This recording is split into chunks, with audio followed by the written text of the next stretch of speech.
Hey everyone, and welcome back to our channel. We are hiring April. Why don't we go? And in this video, we're highlighting our experience at Bazaar Meat at the Venetian. Well, they say it's at the Venetian, and it took us a little while to find it, but it's really at the Palazzo. Yeah, we spent some time. We walked down from our room at the Venetian, and we knew it was over towards the Palazzo. We understood it was Restaurant Row, and we had to ask at least three different people, I think. Yeah, and we got wrong answers every time Ever. from people who worked there. So we heard it was Restaurant Row. Then we heard it was upstairs. Yeah, The then we heard it third, was at the Palazzo, but it was like around the corner, and then we found out it's right by, well, the sign that we'll show you is right by the check-in at the Plaza. So if you're coming from not staying at the Venetian or the Plaza, I would get dropped off right in front of the Plaza because it's right by the front desk. yep. So here's that sign for Bazaar Meat. It is not upstairs. It is not on the main floor. You go down these stairs, and it's a great place for a selfie. Yeah. And the host stand is pretty cool. Yeah, it's very well appointed restaurant. It's beautiful. The menus are beautiful. Great. Extremely large menu. Here it really highlights the tasting menus, and they have two different main tasting menus. The one at $215, and then the ultimate tasting at $295 a person. We really wanted to try one of those out, or maybe one of each, but the server explained that everybody at the table has to do the same tasting menu. If you're going to do one, I guess it takes away from the experience, or they're really not meant to share. There's not, some of the items are one bite, and so they do not allow that. So we ended up ordering our a la carte. Yep, for sure. So it would have been kind of cool, but it would have been too much food. We're staying at the hotel. We really can't take the food back and heat it. But here's some images of their dry aging room, or refrigerator there, case. It's stunning. There's the kitchen. You can see it's an open wood flame. The steaks are actually pre-chopped, and they're kind of let out to rest until they're ordered. And you can see here, we kind of zoom in on the bar area. It's a stunningly beautiful place. I don't know if you can order a full menu in the bar. We had made reservations for dinner, and so they sat us over on this side. Yep, so we started out with a couple of cocktails. You ended up getting that Apollo number 3. Yeah, has all my favorite things in it. Yep, and I got that salt air margarita. But we ended up starting out with the Hamon experience. Yeah, it was an ounce of Hamon, and I think it was $45. Yeah, $45 exactly. So they don't serve it with any bread. Quite frankly, you don't need it. Here I am doing my little happy dance, man. That thing tasted great. It really does melt in your mouth, and you can see with the close-up, it just like glistens, and it's just a nice, thin, super thin cut of super high quality meat. Yeah, so one thing about the steaks is you do have to order them about 40 minutes in advance. Yeah, they say it takes 45 minutes to an hour. Yep. So here again, there's a little close-up of those steaks that are pre-chopped. Once you order them, then they take it and put it up on a shelf above the grill, and you can kind of see it up where their heads are. I'm going to zoom in there. And they're letting it rest and kind of come to a warmer temperature. I think they're rubbing garlic and rosemary on top of there, kind of getting it pre-seasoned before charring them. Yep. Looking good. For sure. So we ordered a couple things. We saw the Hamon, I think. Next, what did we get? Like that beefsteak tartare, I believe. Yes, the beefsteak tartare here. It was kind of funny. You thought you were ordering steak tartare, but it's actually a beefsteak tomato. It's vegetarian. Yeah, I guess I wasn't reading the menu all that clearly, but it was actually very, very delicious. It was surprising. We heard some technique that they do is they put it together and then they dehydrate and then they rehydrate it. And it just, this consistency, I mean, you would not know that you were not eating like raw meat. Yeah, so what they rehydrate it. Here's your thoughts on this this dish. That's really tasty. That was really tasty. Really tasty. The third appetizer we got were the pork belly banh mi, which is served with a foie gras mousse and micro cilantro. Yeah, so typically, you know, the fat is rendered on like what am I talking about? The belly, Pork belly. Yep. and it's soft and kind of dissolves in your mouth. But this one, they chose to like char it, so the fat on there and the meat, it's almost like a chicharrone. I gave that a thumbs up. Here is our steak. This is so a beautiful. 2-pound bone-in ribeye. They estimate the bone being about 8 ounces, so you're talking 1.5 pounds of the meat there. They didn't ask how we want that prepared. You're going to take it the way they want to cook it. And they nailed it. Yep. So I can't complain. All right. Oh, Here's another my happy thoughts dance. on this. It was delicious.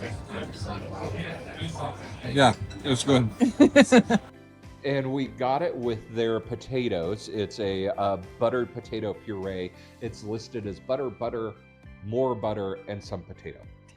The table next to us ended up with one of the other specialty cocktails. What was that one called? Oh, the floral cloud. Yeah, so they kind of get that intense aroma around, so we could smell that. Yeah.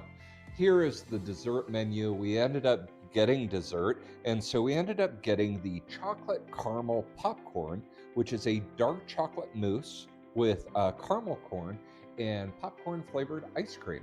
Yeah, that was the one our server recommended, so we went ahead and gave it a shot.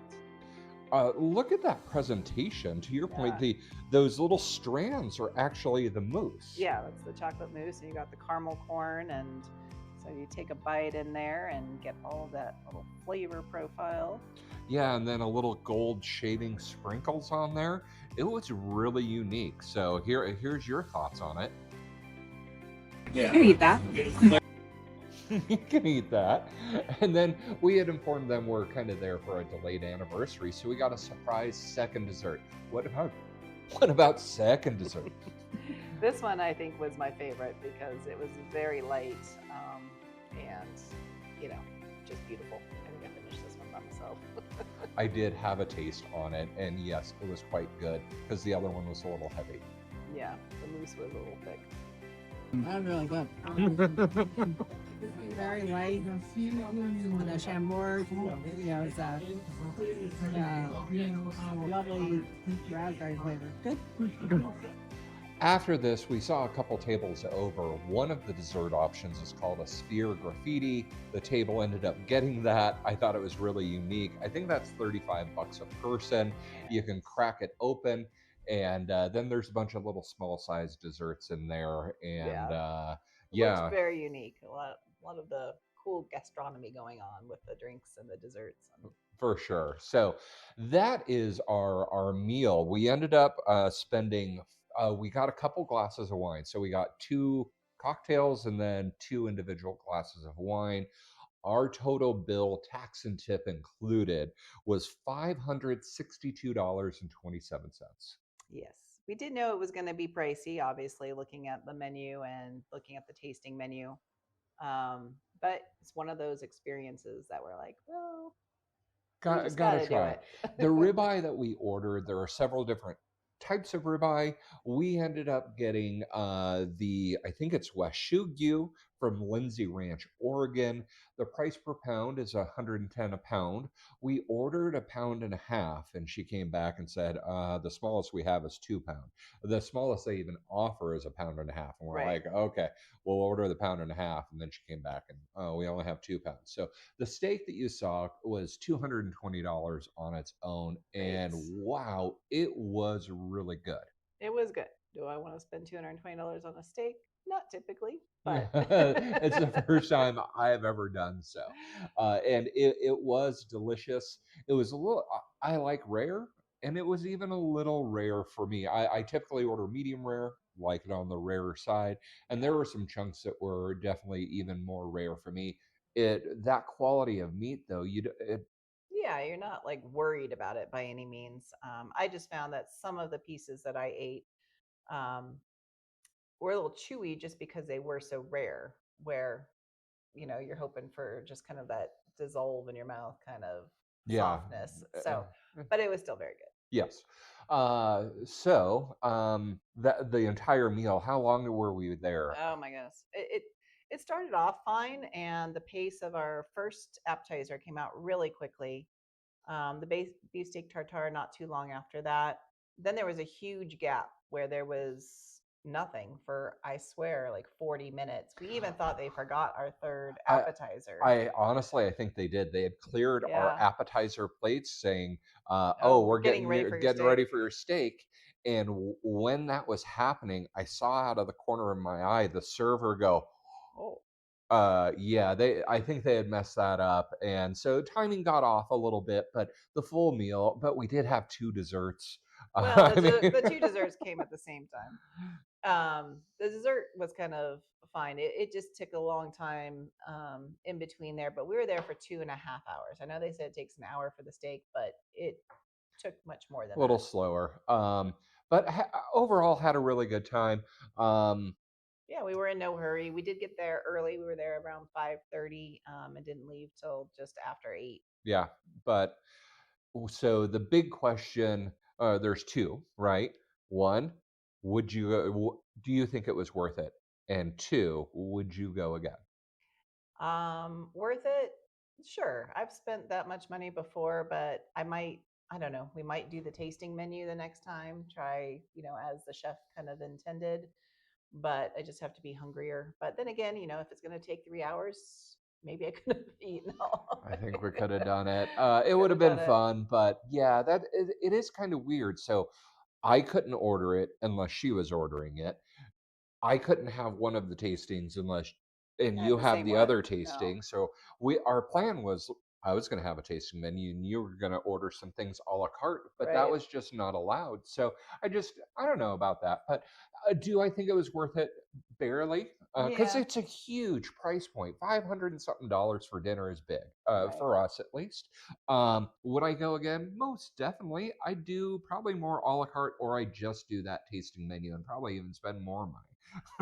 Or, maybe we wouldn't get that steak. They do have like an ounce of Wagyu, which Yep. is like two slices for like $45 or something like that. So maybe we'd get more of the appetizers and maybe a couple of orders of the Wagyu. Yep. Well, thanks so much for watching. If you found this helpful, you like it at all, please like and subscribe. It helps us bring more content like this to you in the future. Stay tuned. I've got our whole stay at the Venetian. We were just at the Rio too. I've set up the Rio with a high stakes review. So stay tuned for more content. We'll see you soon. Bye bye.